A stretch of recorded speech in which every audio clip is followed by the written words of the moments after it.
cholesterol level. But studies done in, I would say, late 90s, using dietary cholesterol, and including, some studies with clinical studies, have not seen any significant increases in the levels of blood levels of total cholesterol. In fact, some studies have shown that when you intake 6 eggs per week, that can increase good cholesterol, HDL cholesterol. So there is no real effect of dietary cholesterol on the blood cholesterol in the general population. But has some problems, particularly family history of coronary arteries. Best thing is to avoid, cut down on the dietary cholesterol levels. But for the general population, there is no real evidence showing that, dietary cholesterol is aggressive. And then the omega-3 and omega-6, I don't want to go into the chemistry of that one. It depends on the position of the unsaturation on the fatty acid molecule.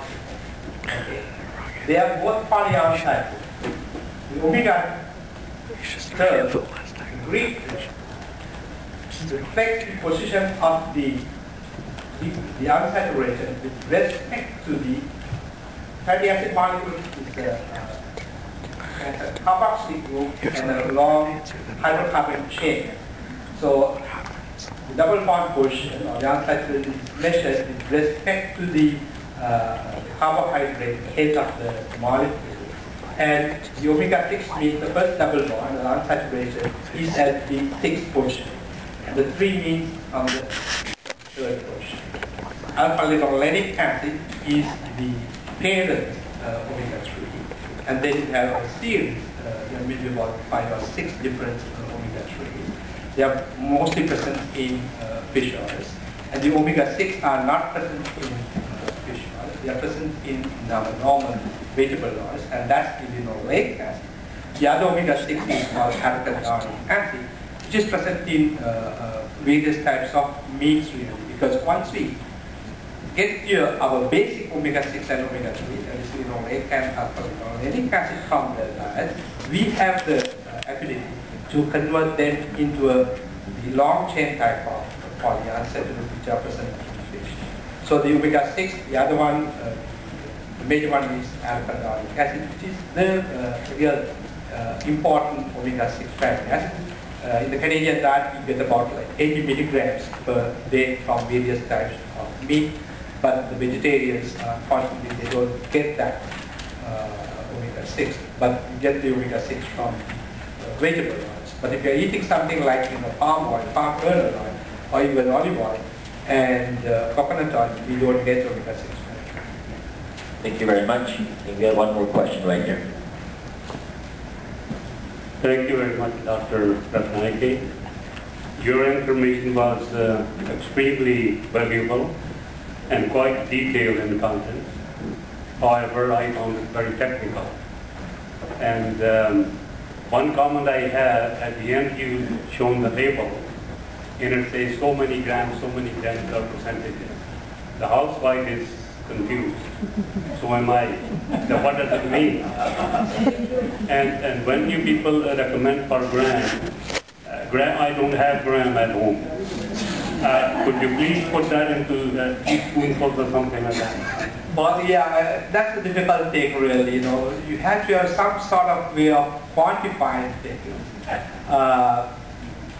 Well, with our nutritional research group in Canada, those who are doing surveys, they have different sizes really for bread and meat, to show the serving size. For margarines, we know that when you put cover the bread with margarine, that's about 10 grams. Yeah, that's good. Okay. Could you take those contents from the laboratory to the kitchen, please? Well, 1 gram is almost about this much, really. So, and that's about 500 milliliters. My next question is about butter. We are so used to butter. Yeah. The reason is that that's the only fat or oil available at that time. I'm talking about 50 years before that. And also it's readily available. You got your own cow, you got the buffalo, and that's available. If you love to eat and butter, you need to before it's purified, it becomes ghee. And even today, I just cannot hold my senses when my wife is cooking a prata at least once a week in butter. That aroma brings me out of the bathroom so fast.